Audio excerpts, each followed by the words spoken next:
As Nigeria continues to deepen its roots in the annals of democracy, the recent happenings in the 2023 elections held in the country have opened a new chapter, highlighting the involvement of young people who have been disenfranchised or disengaged from political processes with little or no influence in decisions that affect their future. It almost seems that elections are used to further weaponize youths who engage in election malpractices, ballot snatching, thuggery, and many other vices. What we see is that there seems to be a consistent cycle of politicians who undermine the representation of youths and turn a deaf ear to their demands and their agitation. On the other hand, the youths are in the dark as regards their rights, knowledge, and capacity through the meager sum of money shared by some of them, along with a paltry package of bread and a derrica of rice. One can only wonder what the future holds for the Nigerian youths. Now, joining us this morning is Bukola Idowu, Head Kimpact Development Initiative, KDI, a youth-focused non-profit, I beg your pardon, and a non-partisan non-governmental organization that advances good governance, democratic rights, public policy, and public engagement. Good morning and welcome. Good morning. Thank you for having me this morning. All right. What we see in emerging democracies is that there is an inclusion of young people in formal political processes. And it's not just at the higher levels, it's from the start. They're teaching them about politics, about policy making from a very young age. It's not the norm here in Nigeria. Yes, we're beginning to see an increased awareness and participation of young people in the democratic process, but we are also seeing some young people who are being used as a political tool for destruction. How do we ensure that we can keep up with modern best practices and involve more young people and discourage those who have been manipulated and influenced to be used as tools for political thuggery?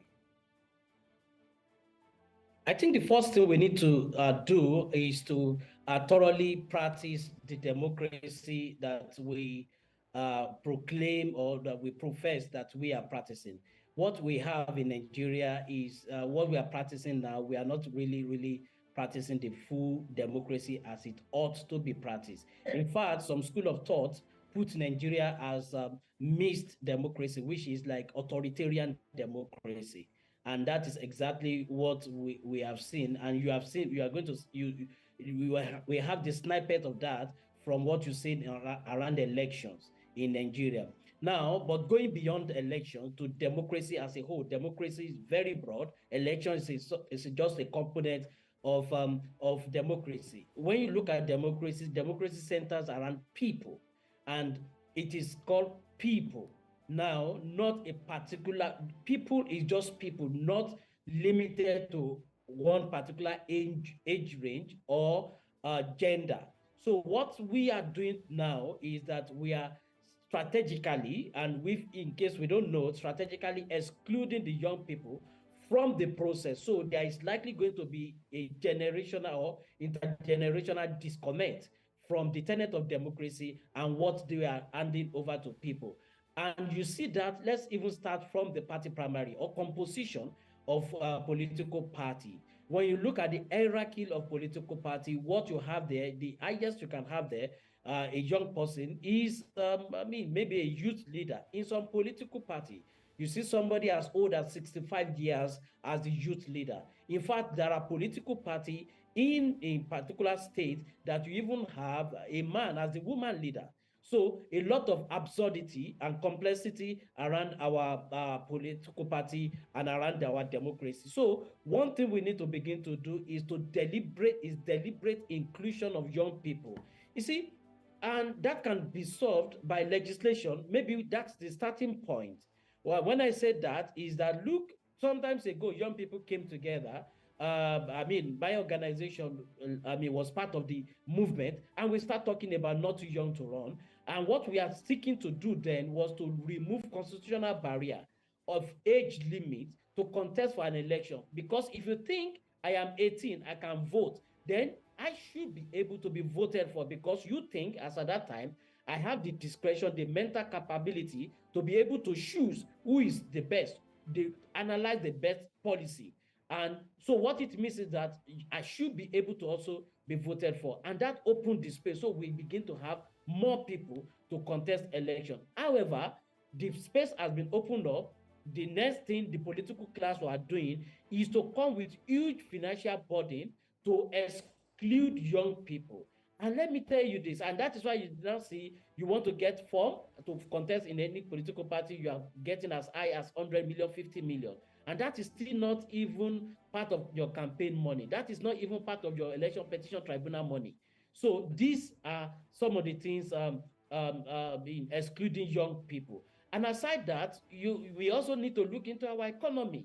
You see, some people are still looking for jobs. People are, following the newspaper review this morning, there are agitation about how some people are going to survive in the coming Christmas. So automatically, poverty has been weaponized. Has become a weapon to use to control people. So what it means is that when people are hungry, they can do away with their integrity, their self-esteem, and they can just go as low as to do anything for survival. And that is what the political class are also using to exclude young people. However, the question is this: look, any country that exclude the young people is actually toiling with the future, with their future. And what we are doing now is that we are toiling with the future of our country, and which is not something we should joke with. We have to be deliberate around inclusion this time around. Well, you said a lot, and most importantly, that last point there, toying with the future.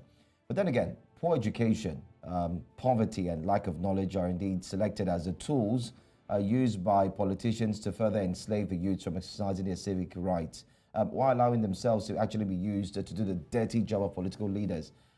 You have indeed been at the forefront, sensitizing, letting them know what their rights are, and so on. Tell us, how effective has this been? Well, it's very, very effective. The political class have been using that effectively. And at the same time, we also discovered that sensitization we have been doing is just one leg of the whole mitigation process, which technically have not been very, very effective. And I tell you, let's go to election and use that as an example. So you go out to sensitize the young people not to cause violence in an election. You go out to sensitize the citizens and the young people and say, look, don't sell your vote. They had the message. They had you.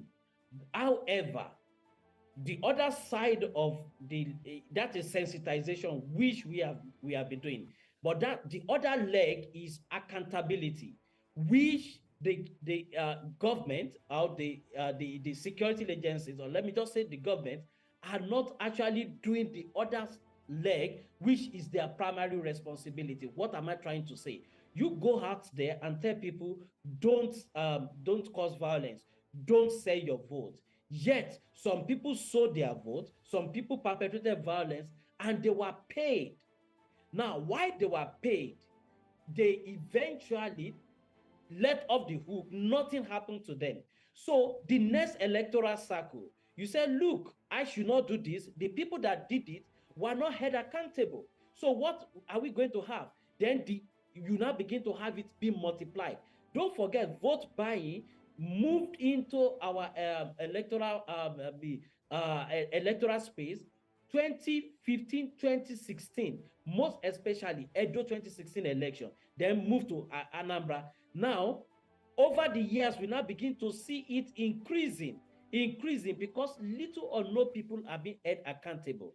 I don't know if we can actually boast that we can see, if we can boast that there are ex-convicts in this country based on electoral offense, based on who they committed electoral violence or they committed electoral offense. So when people begin to do this and go scot-free, then you now find out that there is a problem along the line. Again, you also now begin to see that the instrument of state that should enforce the law are actually the lawbreakers. For instance, in the last election, you saw even police, security agencies heading, ballot box snatching, heading vote selling.